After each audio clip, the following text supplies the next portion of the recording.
नमस्कार। श्री नंदीश्वर विद्यालय द्वारा संचालित ई शिक्षण में आपका बहुत बहुत स्वागत है। बच्चों, आज हम क्लास 10 में हिंदी विशिष्ट के खंड प्रेम और सौंदर्य के अंतर्गत सौंदर्य बोध के खंड का उसकी व्याख्या पढ़ेंगे, वो पाठ पढ़ेंगे, जिसके रचनाकार कवि हैं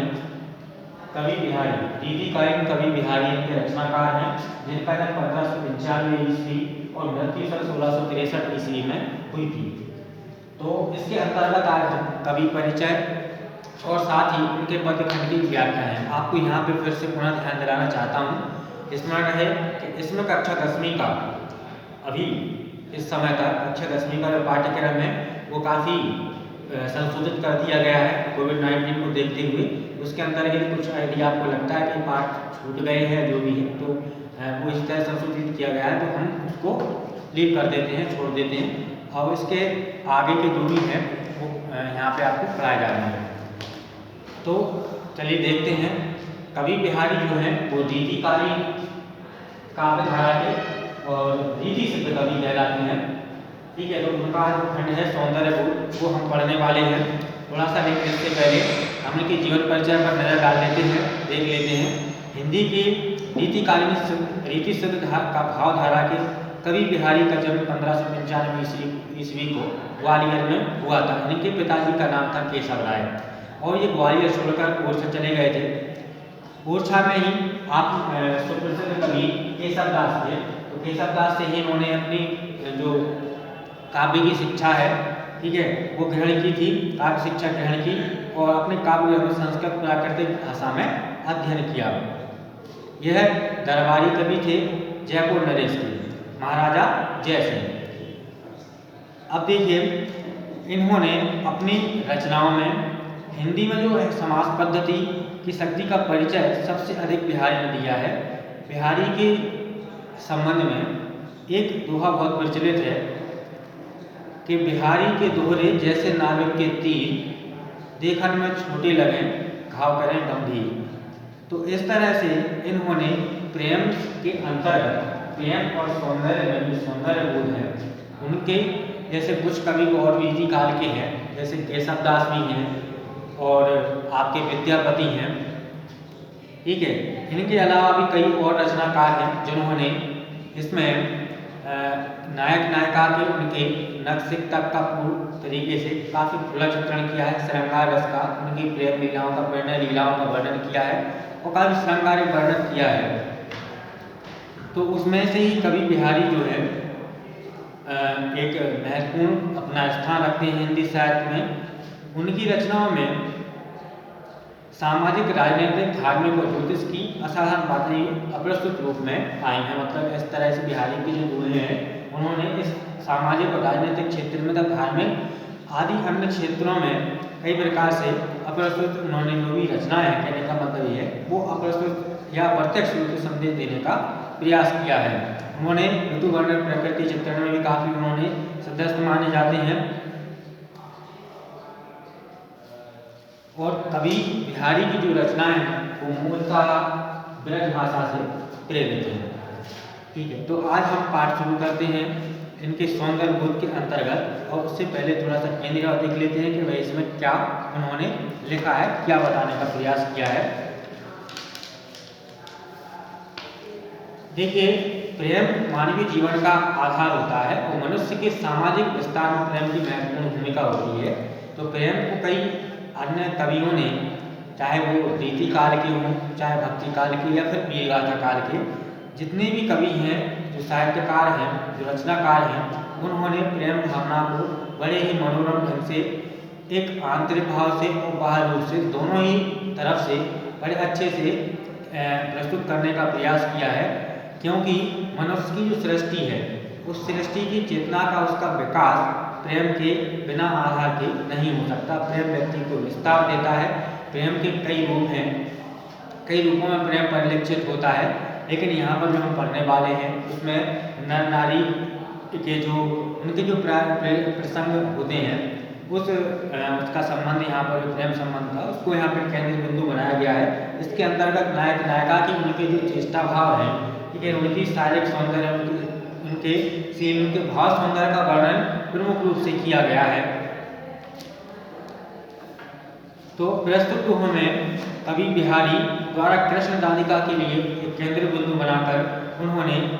बड़ा ही आकर्षक सौंदर्य का उनका चित्रण किया है कि पीताम्बर ओढ़े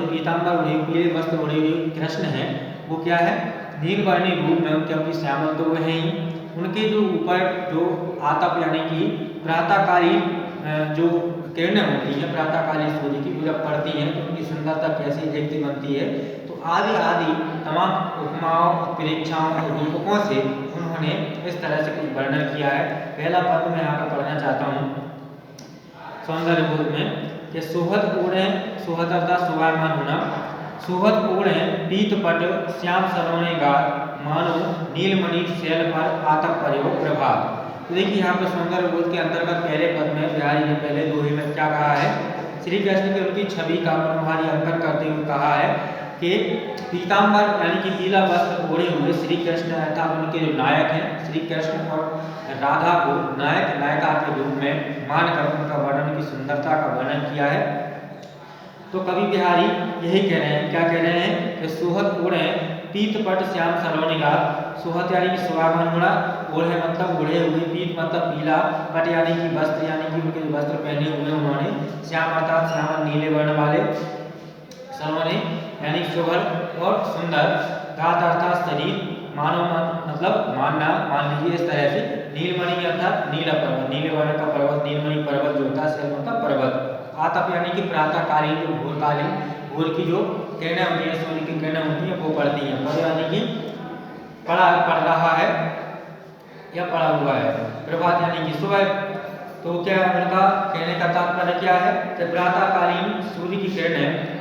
पीताम्बरधारी श्री कृष्ण यानी पीले वस्त्र ओढ़े हुए श्री कृष्ण के श्यामल वर्ण पर जब पड़ती हैं तो ऐसी सुंदरता प्रतीत होती है मानो नीलमणि पर्वत पर प्रातःकालीन सूर्य की जो किरणें हैं, उषा किरण की जो रक्तिम जो किरणें वो क्या कर रही हूँ, किरणा कर रही हूँ, निर्बाध रूप से इस तरह से किरणा कर रही हूँ, वैसी सुंदरता उसकी दिखाई पड़ती है। सखी सुहद गोपाल के गुरकुंजन की माल, बाहर मनोपिय दावानल की ज्वाल, दावानल की ज्वाल मतलब अग्नि, दावानल की यानी कि जो जंगल में भड़की हुई आग होती है उनका अर्थ यहाँ पे उससे, गोपाल अर्थात श्री कृष्ण, सुहद यानी कि शोभायमान होना और यानी कि हृदय, गुंजन यानी कि गुंजनों की जो इस तरह की जो माला होती है उसका वहाँ पे वर्ग, क्योंकि क्या कहा देखिए कि श्री कृष्ण के सखी कहती है, क्या कह रही है वो कि श्री कृष्ण के हृदय पर पड़ी हुई गुंजनों की माला ऐसे प्रतीत हो रही है कि मानो उन्होंने दावानल की देखकर ऐसा प्रतीत होता है, ठीक है, ऐसा प्रतीत होता है, कैसा प्रतीत होता है कि उन्होंने दावानल की ज्वाला यानी कि अग्नि इस तरह से